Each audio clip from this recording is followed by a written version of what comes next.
திண்ணை பிரச்சாரம் என்பது திராவிடர் இயக்கத்தின் வரலாற்றே உண்டு. சாலையோரத்திலே வேலையற்றது என்ற பிரச்சனையே அன்றைக்கு அப்படிதான் வந்தது. இங்க இருக்கிற ஒவ்வொரு டீ கடையிலும், தேநீர் கடையிலும், அங்க இருக்கிற சலூன் கடையிலும் தான் திராவிடர் இயக்கம் வளர்க்கப்பட்டது என்று பேரறிஞர் அண்ணாவும் அவங்க அப்பா ஸ்டாலின், அப்பா கருணாநிதியும் சொல்லுவார்கள். அந்த திண்ணை பிரச்சாரம் இன்றைக்கு அதிமுகவின் கையிலே இருக்கிறது.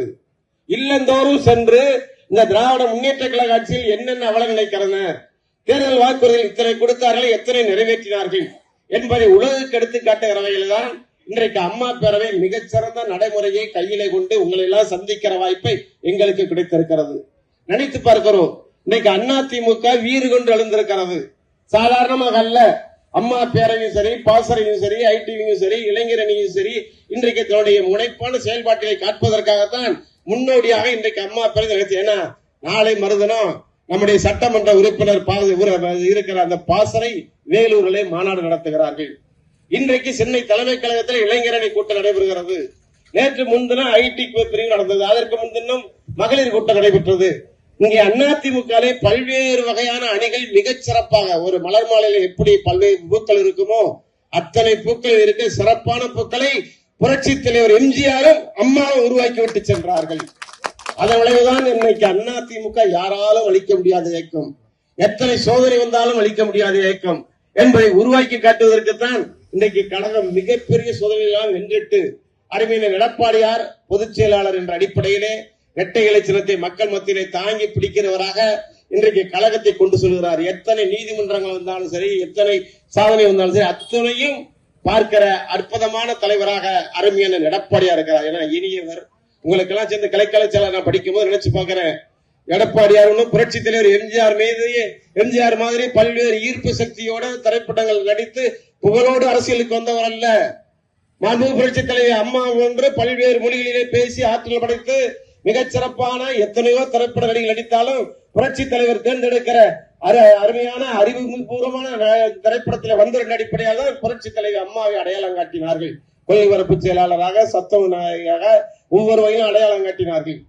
ஆனால் இன்றைக்கு அருமையினர் எடப்பாடியார் இங்கே இருக்கிற பல்வேறு கலை செயலாளர்களை போன்று ஒரு சாதாரண கலை செயலாளராக இருந்து, ஒன்றிய செயலாளராக இருந்து, மாவட்ட செயலாளராக இருந்து, சட்டமன்ற உறுப்பினராக இருந்து, நாடாளுமன்ற உறுப்பினராக இருந்து, அமைச்சராக இருந்து, முதலமைச்சர் என்ற பெரும் பொறுப்பில் 4 ஆண்டு காலம் மிகச் சிறப்பான ஆட்சியை நடத்தினார்கள்.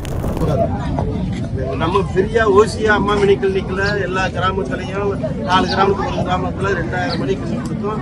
இப்ப இவரு அதனால தப்பான வேலையா இப்ப இருக்கிற சும்மா இதை திறக்க, மண்டபத்தை திறக்க, பூங்காவை திறக்க, வீட்டுக்கு சாப்பிட முடியல, ஒரு சுகாதாரம் இல்லை. ஒரு ஆஸ்பத்திரி நம்ம கருப்பு நடிகர் கருப்பு டாக்டர் 3 டாக்டர் வரவே இல்லை. டாக்டர்லயே ஆஸ்பத்திரிக்கு வர மாட்டேங்கிறாங்க. அது மாதிரி சூழ்நிலை இருக்கு. அதனால நம்ம இந்த அதிமுக சார்பா நம்ம பேரவை இதயக்குமாறு எல்லாம் ஏற்பாடு பண்ணி இந்த இதை நோட்டீஸ் உங்களுக்கு தெரியப்படுத்த. நீங்க இன்னொரு சொல்லணும். நீங்க தெரிஞ்சுக்கிட்டீங்க, நான் சொன்னதை வச்சு தெரிஞ்சுக்கிட்டீங்க. இந்த நோட்டீஸ் வச்சதை நம்ம வீட்டு பிள்ளைகளை வச்சு படிக்க சொல்லி எல்லா வீட்லையும் கொடுக்க சொல்லுங்க. அதனால இந்த அரசு திருப்பி எடப்பாடியார் வந்தாருன்னா ஒரு மேலூர் கோவிலுக்கு நல்ல சிக்ஷைகளை கொடுப்பாரு, திருவாரூருக்கு நல்ல கூட்டம் கொடுப்பாரு, திருக்கோயிலை நல்லா காப்பாற்றுவாங்க. மீனாட்சி கோயிலோட சேர்ந்த திருக்கோயில் நம்ம கோயில், அந்த திருக்கோயில் சாமி இன்னும் நிறைய நல்ல திட்டங்களை கொண்டு வந்து அதை பேஸ் பண்ணி பண்ணுவாங்க. அதனால மகளிர்லாம் நீங்க சொல்ற தாய்மார்கள் சொல்றதுதான் மக்கள் கேட்பாங்க. தாய்மார்கள் தான் மிக முக்கியம். வெறும் 1000 ரூபாய் கொடுக்குறாங்க. எடப்பாடியார் வந்தா கட்டாயம் ஒவ்வொரு குடும்பத்துக்கும் 2 கோடி குடும்பத்துக்கு 2000 ரூபாய் கண்டிப்பா கொடுப்பாரு. அதை யாரும் திமுக தேர்தல் அறிவிச்சதெல்லாம் திமுக கொடுக்க சும்மா சொல்லுவாங்களே தவிர கொடுக்க மாட்டாங்க. ஒழுங்கா இலவச வேட்டிச்சலை கொடுக்கல. ஒழுங்கு பொங்கலுக்கு 1000 ரூபாய் கொடுக்கலாம்னா 2500 ரூபாய் கொடுத்தாரு எடப்பாடியாரு. வெறும் 1000 ரூபாய் கொடுக்க முடியுங்க. இந்த கருணாநிதி அறிவாலயத்தை 150 கோடி போட்டு கட்டிருக்காரு. இந்த 150 கோடி பிரிச்சு 1000 கொடுத்துருக்கலாம். தேவையா? அது யாரு போய் படிக்கிறா? ஒருத்தரும் படிக்கல. சும்மா லைட்டை போட்டு சும்மா நடக்கு.